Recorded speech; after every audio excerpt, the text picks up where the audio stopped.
अस्सलाम वालेकुम। मुदस्सिर चौधरी अपने प्रोग्राम देर आमद के साथ इस वक्त नेशनल प्रेस क्लब में मौजूद हैं। मलक वकास मेरे साथ मौजूद हैं। तालिब इल्मों की परेशानियां इस कोरोना वायरस के दिनों में कितनी हैं और ये दिन ब दिन कितनी बढ़ रही हैं, आज इसी पे बात करने के लिए ये यहाँ पे आए थे। हम इनसे जानेंगे। वकास साहब शुक्रिया, आप बताएं क्या मसाइल दरपेश हैं स्टूडेंट्स को इस कोरोना वायरस के दौरान। कहा जा रहा है कि आप घर पे बैठ के तालीम हासिल करें। HEC की तरफ से भी, मुख्तलिफ यूनिवर्सिटीज़ की तरफ से भी कहा जा रहा है कि हम आपकी दहलीज पे आपके जो असाइनमेंट्स हैं, थीसिस हैं, आपकी क्लासेस हैं, वो आपको प्रोवाइड करेंगे। तो अब मसला क्या है, आप लोग क्यों आज ये ब्रीफिंग कर रहे हैं, ज़रा मेरे नाज़रीन को बताइए। जी, बिस्मिल्लाहिर्रहमानिर्रहीम। सबसे पहले तो ये कि सर मामला ये है कि दो बहुत बुनियादी इश्यूज हैं जो स्टूडेंट्स को फेस कर पूरी दुनिया में, और ख़ास तौर पे जो डेवलपिंग कंट्रीज़ हैं या अंडर डेवलप कंट्रीज़ हैं उनके अंदर फिर कोरोना की वजह से और ज़्यादा मामला ख़राब हुए। इसी तरह पाकिस्तान के अंदर जो एजुकेशन का सेक्टर है वो बहुत बुरे तरीके से डिस्टर्ब हुआ।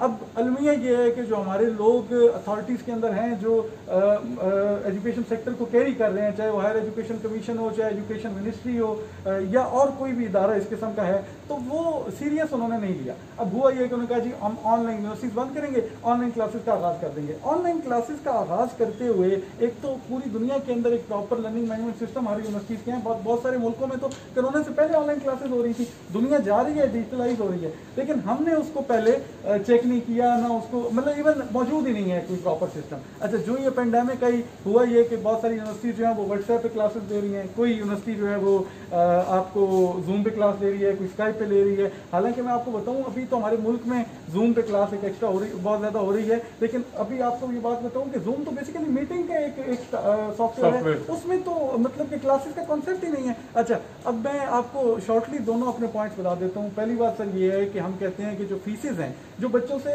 ज्यादती की जा रही है, कि उनसे अगर एक्स्ट्रा फीसेज ली जा रही हैं, उनसे अगर लाइब्रेरी फंड लिया जा रहा है, उनसे अगर सिक्योरिटी फीस ली जा रही है, अच्छा उससे भी ज्यादा जो उनसे हॉस्टल चार्जेस लिए जा रहे हैं, जो उनसे ट्रांसपोर्ट चार्जेस लिए जा रहे हैं, जिसको स्टूडेंट अवेल ही नहीं कर रहे, तो वो उनसे लिए जा रहे हैं। अच्छा, आप कह रहे हैं कि library fund, sir library fund, जी हॉस्टल चार्जेस, सिक्योरिटी फी और ट्रांसपोर्ट चार्जेस, ये सारे आपको बिल में बना के आपको दे रहे हैं। हमारे पास पूरा सबूत है। हमने HEC को जो एक एप्लीकेशन दिया उसमें कम से कम कोई मेरे ख्याल है कोई 30 पेजेस थे जो तमाम यूनिवर्सिटीज कॉलेज कर रहे हैं। या आप यूं समझे कि कोई तकरीबन 99% है। अच्छा। एक यूनिवर्सिटी मैदान यूनिवर्सिटी है जिसने हमारे प्रोटेस्ट के बाद उसको वेव ऑफ करने का ऐलान किया, अभी तक किया नहीं है, तो मतलब तकरीबन सभी कर रहे हैं। अच्छा, पहला मुतालबा ये कि हम सिर्फ ट्यूशन फी देंगे, हमें इन तमाम बाकी चार्जेस से हमें और हमारे वालिदैन को परेशानी से बचाया जाए। दूसरा बड़ा मुतालबा ये है कि ऑनलाइन क्लासेस को फिल फॉर बंद किया जाए और ऑनलाइन क्लासेस के एक प्रॉपर सिस्टम मुतारफ कराया जाए। जो हायर एजुकेशन कमीशन, मतलब क्या मकसद है हायर एजुकेशन कमीशन का अगर वो एक सेटअप नहीं तमाम यूनिवर्सिटीज को पिछले 3 महीने के अंदर दे सका।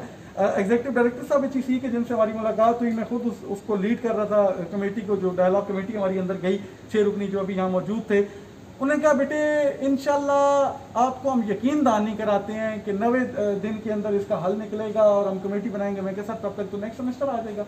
तो इस तरह के मसाइल जो है वो हमें पेश आ रहे हैं और आपसे रिक्वेस्ट है कि हमारे, मैं आपके तवज्जुह से भी ये मीडिया तक और ख़ास तौर पे जो इंतज़ामिया है उस तक ये बात पहुंचाना चाहता हूं कि खुदारा हमारे जो मसाइल हैं, हमारी बात सुनी जाए, हमारी राहदरसी की जाए, हमें मत मजबूर किया जाए कि हम अपने वालिदैन के साथ, हमें अपने बूढ़े वालिदैन के साथ रोड्स पर निकले, क्योंकि इसके अलावा हमारे पास कोई और हल नहीं रह गया। क्वालिटी ऑफ एजुकेशन कितनी मुतासर है अगर HEC कोई फॉर्मेट ले आती है, उससे आप समझते हैं कि वो जो लर्निंग का, लिसनिंग का, आपको थीसिस जमा कराने का, असाइनमेंट, वो बेहतर होगा, या अभी आप समझ रहे कि सफर होने उसका कोई फायदा नहीं है ये जो क्लासेस चल रही है? सर देखें, कुछ बेहतरी तो आएगी ना, आटे में नमक के बराबर बेहतरी तो आएगी।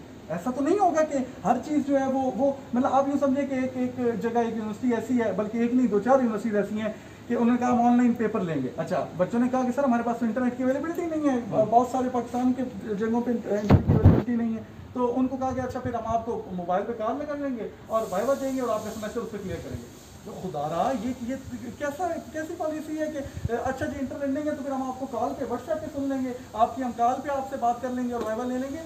इसी वजह से HEC को एक प्रॉपर सिस्टम अनाउंस करना चाहिए। कम से कम बच्चों को आके ब्रीफ तो करें, हमारी बात सुने तो सही, हमें बुलाए तो सही, हमसे पूछे तो सही मामला है क्या।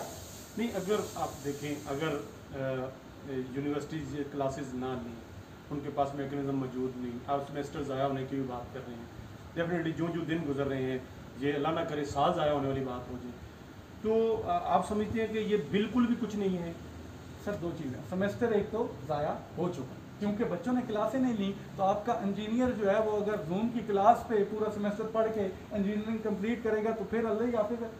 आपका डॉक्टर, आपके मुख्तलिफ जितने भी डिपार्टमेंट्स हैं, फिर रिसर्च के स्टूडेंट्स हैं, वो अगर घर में बैठ के रिसर्च करेंगे तो फिर तो अल्लाह हाफिज़ है आपका। पहले भी खैर हम कौन सा चांद पे पहुंच रहे हैं, लेकिन मज़ीद जो चीज़ें हैं वो बिगड़ जाएंगी। तो एक तो सेमेस्टर हो चुका है ज़ाया। दूसरा ये है कि हम सिर्फ ये नहीं कह रहे कि हमें पास कर दिया जाए या हमसे बिल्कुल फीस ना ली जाए, हमें पता है बहुत सारे मसाइल हैं, लेकिन सिर्फ बात इतनी सी है कि कोई एक प्रॉपर सिस्टम कैरी किया जाए ताकि हर बच्चे को पूरे पाकिस्तान में गैर यकीनी की सूरत हाल ना उसे किसी दूसरे मुल्क की मिसाल आप देंगे कि वहाँ पे ये हो रहा है, उसी को अडॉप्ट कर लें? मैं किसी एक मुल्क की मिसाल नहीं दूंगा, मैं आपको पूरी दुनिया के जितने भी डेवलप्ड कंट्रीज हैं, बल्कि इवन जो डेवलपिंग कंट्रीज हैं उनकी मिसाल दूंगा। उन्होंने फेज वाइज पेपर लिए मुख्तलिफ, जैसे आप यूँ समझ लें कि पहले 2 सेमेस्टर के पेपर एक दफ़ा हो गए, या एक डिपार्टमेंट के पहले 10 दिनों में, फिर 10 दिनों में, और उन्होंने SOPs के तहत पेपर कंडक्ट कर लिए, ग्राउंड्स में पेपर कंडक्ट कर लिए, एक प्रॉपर प्रोसीजर के तहत। अच्छा, दूसरा बहुत सारे ममालिक ऐसे हैं जहाँ ऑनलाइन एजुकेशन सिस्टम बहुत अच्छा है, जहाँ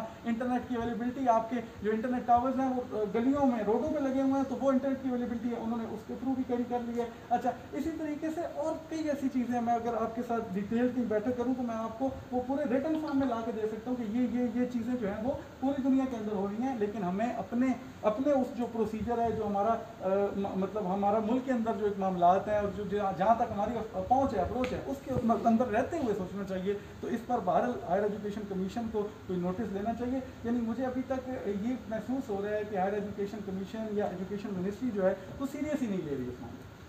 डिजिटल दुनिया के इस दौर में तालिब इल्मों को क्या मसाइल हैं आपने सुने।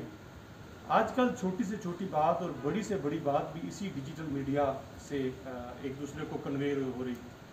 हाई कमान मीटिंग्स, वज़ीर आज़म से लेके आर्मी चीफ की मीटिंग्स आपकी इसी डिजिटल मीडिया से, आपके सर्विसेज से हो रही। एक ये शोबा जिसने आपका मुल्क का मुस्तकबिल संभालना है, यही डिग्री होल्डर्स कल इस कौम को सर्व करेंगी, उनके साथ कैसी बीत रही आपने सुना है। और इस पर कोई इतना मुश्किल काम नहीं है। वज़ीर आज़म पाकिस्तान और उनकी टीम आए रोज़ एक नई ऐप, एक नया डिपार्टमेंट, एक नई सॉल्यूशन ई-कॉमर्स के ज़रिए, इंटरनेट के ज़रिए लोगों को बता रहे होते हैं कि आप यहाँ पे आएँ, आप यहाँ पे क्लिक करें, यहाँ पे अपनी तजावीज़ दें, कंप्लेन करें और आपकी शिकायत हल हो जाएगी। क्या इनके लिए कुछ ऐसा सॉफ्टवेयर तैयार नहीं हो सकता कि ये बच्चे जो अपनी तालीम मुकम्मल करने के बिल्कुल करीब हैं, वो अपनी तालीम अच्छे से मुकम्मल कर सकें? क्या किसी डेवलपमेंट कंट्री से उन्हीं को फॉलो नहीं किया जा सकता? और दूसरी सबसे बड़ी बात, कोरोना वायरस के इस दौर में जहाँ रोज़गार की शरह बताने की ज़रूरत नहीं, हर आदमी सर्वाइवल की जंग लड़ रहा है, वहाँ पे आप स्टूडेंट से अभी भी लाइब्रेरी फ़ीस, अभी भी आपकी ट्रांसपोर्ट फ़ीस, हॉस्टल फ़ीस आप चार्ज कर रहे हैं।